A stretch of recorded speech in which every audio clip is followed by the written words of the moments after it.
हम आपको बताना चाहते थे, अंग्रेज भी हमारे ऊपर शासन किया, लेकिन जितना शासन ये भाजपा वाले लोग कर रहे हैं उतना अंग्रेज विदेशी लोग नहीं किया था। आज यहाँ तक कि हमें अंग्रेजों ने खाने पीने के दाम पर टैक्स नहीं लगाया, कलम किताब पर टैक्स नहीं लगाना, कपड़ा पर टैक्स नहीं लगाया, लेकिन यहाँ जो जुल्मी शासन है, भाजपा के लोग हैं, यह आपको सभी चीजों पर टैक्स लगाने का काम कर रहा है। हम शिवहर के धरती से हैं, चूंकि चंपारण घर है, लेकिन मेरा लोकसभा क्षेत्र शिवहर करता है। वहां भी लालटेन साहब के प्रत्याशी ऋतु जायसवाल थी, वहां सभी जो कुआं का पानी था, ठाकुर के कुआं का पानी को हम लोगों ने सुखाने का काम करके आप लोगों से अपील करने आए हैं। यहाँ आप लोग भी अपना एक एक वोट मीसा भारती जी को 1 नंबर ईवीएम पर देकर के भारी मतों से जिताने का काम करेंगे। समय कम है, लेकिन साथियों आपके हौसला को हम सलाम करते हैं, क्योंकि सिर्फ पंखों से नहीं हौसलों से उड़ान होती है, मंजिल उसे ही मिलता है जिनके सपनों में जान होती है, सपनों में जान होती है। हम जानते हैं इन गद्दारों को, हम जानते हैं उन मक्कारों को, वे भाई भाई में लड़ाने का काम करता है। आज हमारे जमहूरियत को खतरा है, प्रजातंत्र को खतरा है और संविधान को खतरा है। हम ज्यादा समय नहीं लेंगे, क्योंकि जयंत जिज्ञासु जी यह बहुत विद्वान वक्ता है, यह आपको डिटेल बताएंगे, लेकिन इतना बात हम जरूर आपको अपील करना चाहते हैं कि अपनी रंजिश बुला करके सभी लोग एक रहिए और बूथ मैनेजमेंट करिए, बूथ पर जाइए और जो नेता हमारे यहाँ कहेंगे उस बात को जाकर गली में, चौराहे पर सभी मां बहनों से वो बात शेयर करिए। हम लोग उस बात को नहीं कहेंगे। इन्हीं बातों के साथ मैं आप सबों को पुनः नमस्कार करता हूँ। नहीं है, लेकिन आपसे इतनी गुजारिश करूं कि इस चुनाव में आप सिर्फ एक सांसद का इंतखाब नहीं कर रहे, बल्कि इस देश के लोकतंत्र की आत्मा को जो पिछले 10 वर्षों में नोचा खसोटा लूटा गया है, उस नासाज रूह की तीमारदारी के लिए भी आप वोट डालने जाएंगे। अब तक हुए 6 चरणों के मतदान में पूरे देश के अंदर परिवर्तन की लहर चली और आप यकीन जाने कि नरेंद्र मोदी की सरकार जा रही है, गरीब गुरबों, लाचारों, बेबसों और मजलूमों की सरकार दिल्ली में बनने जा रही है।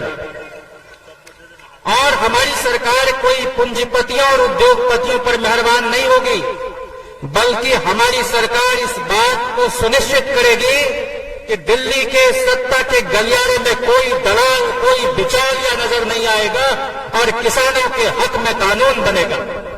यह देश किसका है? इस देश को मजदूरों ने अपने पसीने से सींचा है।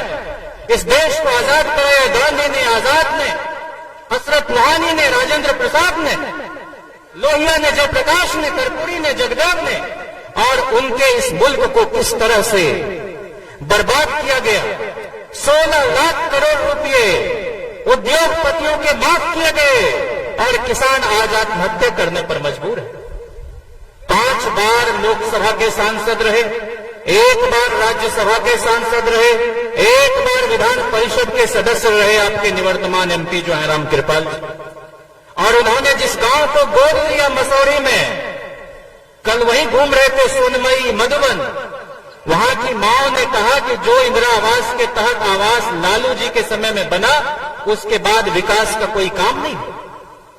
यह है रामकृपाल जी की गाथा। और नरेंद्र मोदी के चेहरे पर जो चेहरा पूरी तरह से कांतिहीन हो चुका है, लगातार अनर्गल बातें कह रहे हैं। और लालटेन लेकर मुजरा करने की बात, मैं मुजरा को कोई अपमानजनक नहीं समझता। मुजरों की भी एक रिवायत इस देश में रही है। पाकीज़ा फिल्म में गाना है, इन्हीं लोगों ने ले लेना दुपट्टा मेरा।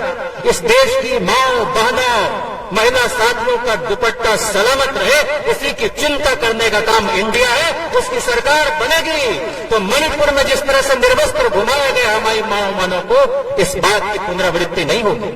तेजस्वी यादव जी ने 17 महीने में इस बात को साबित किया कि घोषणा पत्र में जो कहा जाता है उसको पूरा भी किया जा सकता है। घोषणा पत्र में एक तरह से प्राण प्रतिष्ठा करने का काम किया। प्रधानमंत्री भाषाई तमीज लगातार भूलते जा रहे हैं, और ऐसा वही आदमी करता है जो बुनियादी तौर पर बदतमीज होता है। कोई नॉर्मल आदमी लगातार इस तरह की बयानबाजी नहीं कर सकता। और हम आपसे कहना चाहते हैं कि तेजस्वी जी राजनीति में शालीनता का नाम है, गरिमा का नाम है, मर्यादा का नाम है, सियासत में नफासत का नाम है। और अब तक के 9 वर्षों के संसदीय जीवन में कोई एक बयान आप नहीं बता सकते तेजस्वी यादव जी का जिसको लेकर हम लोगों को पसीना होना पड़े, जिसको लेकर हमको स्पष्टीकरण देना पड़े। 2.25 लाख शिक्षकों की बहाली की उन्होंने। 94 में लालू यादव जी ने परीक्षा लेकर मास्टर साहब को नियुक्त किया। उन्हीं के बूते अब तक सरकारी विद्यालय चल रहे थे। 30 वर्षों तक आने वाले दिनों में मेरी माँ, आपके बच्चे सरकारी विद्यालय में पढ़कर इस देश में ऊंचे ऊंचे पदों पर पहुंच सकते हैं। इस बात को सुनिश्चित कर दिया तेजस्वी यादव ने। आज इस चिलचिलाती धूप में 60 बच्चे और बच्चियां बेहोश हो रहे। ये किस तरह का कुदरती फरमान चल रहा है? कोई पाठक है ये बददिमाग बदतमीज आदमी, ऐसा महाढक मुख्यमंत्री और उनसे भी ज्यादा ढक उनका पदाधिकारी मुख्यमंत्री की बात नहीं माने। इस तरह की हुकूमत चल रही बिहार में। आप लोग वोट दीजिए मेसा जी को। क्रम संख्या 1 पर लालटेन चुनाव चिन्ह है, उसके आगे वाला नीला बटन दबाकर 1 तारीख को इतने भारी मतों से लीड दिलाइए मनेर से कि लोगों को पता चल जाए कि भाई वीरेंद्र जी ने अब तक जो सियासत की है उसमें जनसेवा की भावना रही है, लोगों से जुड़े रहे हैं, और उसका फायदा मीसा भारती जी को भी मिलेगा। साथियों, आखिर में मैं आपसे इतना कहना चाहता हूं कि हम लोगों की सरकार बिहार में 17 महीने चली तो आपने देखा कि भूमिहीनों को 10,000 लोगों को पर्चा बांटने का काम हुआ। पूरे देश में कभी भी 20 रुपये प्रति क्विंटल गन्ना किसानों को मूल्य वृद्धि का फायदा नहीं मिला, लेकिन बिहार में ये करके हमने दिखाया। हमने देश में पहली बार जाति आधारित गणना कराई, 1250 करोड़ रुपये बजट में आवंटित किया ताकि आपके लिए नीतियां बन सके, 66 स्वरोजगार से आप जुड़ सकें। उसी तरह से भारत में हमारी सरकार बनेगी तो घर की मलकिनी को 1-1 लाख रुपया प्रति वर्ष हम देंगे, 8,335 रुपये, ताकि वो अपने हिसाब से घर को चला सके।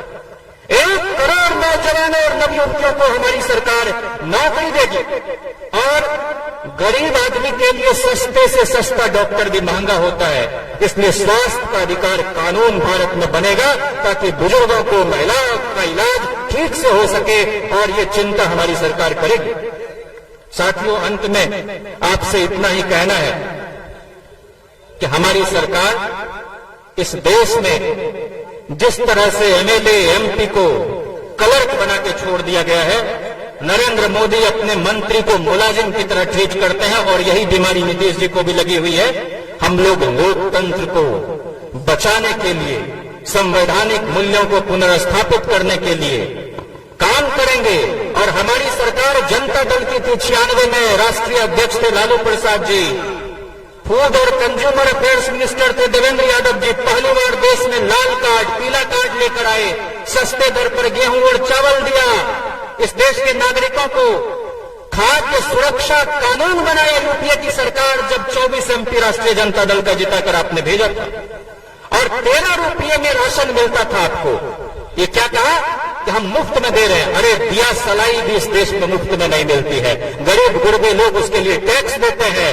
13 रुपये में राशन दिया और 1200-1300 रुपया सिलेंडर का दाम कर दिया। मैंने आपसे 850 रुपया वसूला, 13 रुपये दिया और कह रहा है कि मुफ्त में दे रहे हैं। कह रहा है कि हम नमक बांट रहे हैं, हमको नमक का शरीयत चाहिए। तो ऐसे बेगैरत नाकारा निकम्मा हुकूमत को उखाड़ कर बंगाल की खाड़ी में फेंक लेना है, और यहाँ से मीसा भारती जी को जिताकर दिल्ली पहुंचाना है। तो निश्चित तौर पर पाटलिपुत्र लोकसभा क्षेत्र की शक्लो सूरत बदलेगी, आपके बच्चों का भविष्य संवरेगा।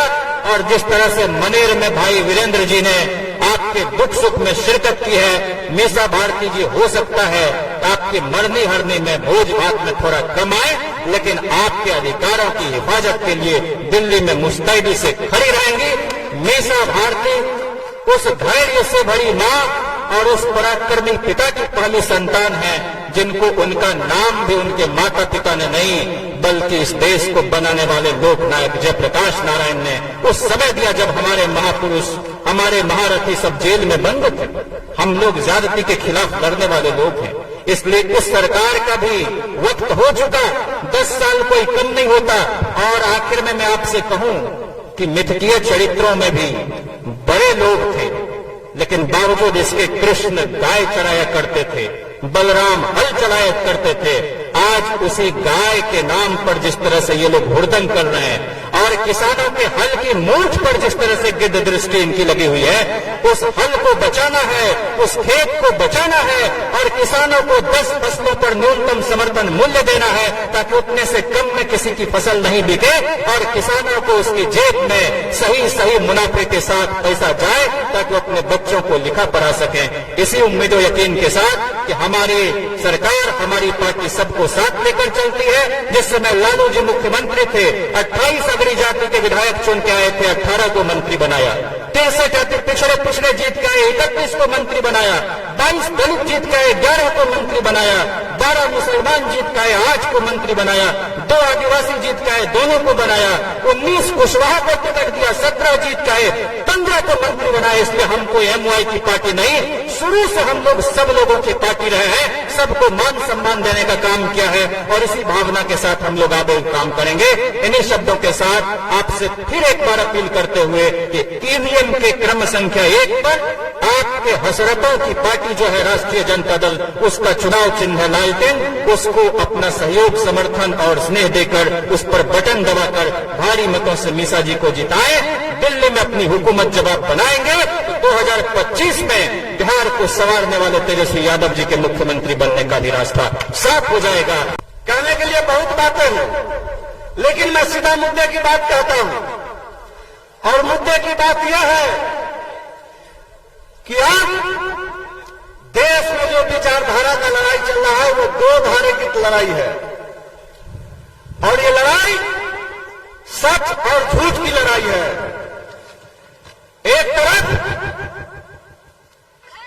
जो लोग हैं वो सच को बचाने के लिए खड़े हैं और दूसरी तरफ जो लोग हैं सच को डुबाने के लिए खड़े हैं। ये 2 धारे की लड़ाई हमारे देश में बनी संविधान को बचाने की लड़ाई है। हमारे पूर्वज जो अपने खून पसीने से सींचकर अंग्रेजों से हम लोग को आजादी दिलवाई, आज फिर हमारा देश उसी तरफ धकेला जा रहा है। इसलिए हम लोग को समझने की बात है। कहते हैं हर बार ये जरूरी नहीं कि हर बार बातचीत होनी चाहिए। दोस्तों, अगर ये जंग की मैदान है तो फिर जंग होनी चाहिए और जंग का आनंद ये है कि आधा काम हमारे तेजस्वी जी कर दिए हैं।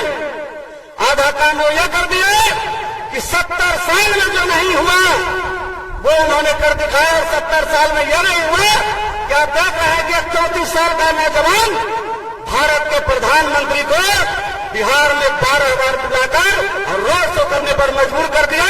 आप नहीं जीत गए, आपकी लड़ाई कोई दूसरा नहीं लड़ सकता है सिवाय तेजस्वी यादव के और लालू प्रसाद यादव के। ने बताया कि देश में संविधान में क्या हो रहा है, छेड़छाड़ करने की जुगत मनाया जा रहा है। हम लोग सन 1947 को याद करते हैं।